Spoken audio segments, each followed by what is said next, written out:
इन जैसा निशानेबाज न पहले कोई पैदा हुआ न आइंदा कभी होगा। फकीर काला खान मरी बलोच सूफी थे।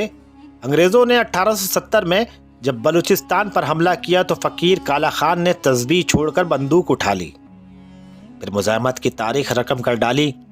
मौजूदा बलूचिस्तान के जिला कोलू की तहसील काहान की पहाड़ी पर अंग्रेज आर्मी को 4 साल रोके रखा। ब्रिटिश आर्मी तोपों बंदूकों से मुसल्ला घेरा तंग करती रही।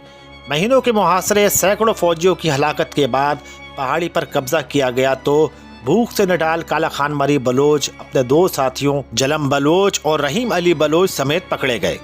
मुकदमा चला, फांसी की सजा दी गई। ये तस्वीर 1891 में फांसी से पहले ली गई, जिसमें काला खान मरी बलोच अपने साथियों समेत पकड़े गए। सवाल ये है, हम अपने हीरोज से लाइल्म क्यों हैं? जानबूझकर इनकी तारीख कौम से क्यों छुपाई गई?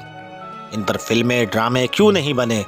काला खान बलोच को फांसी के बाद कलकत्ता जो तार भेजा गया, इसमें लिखा था, इन जैसा निशानेबाज न पहले कोई पैदा हुआ न कोई आइंदा पैदा होगा।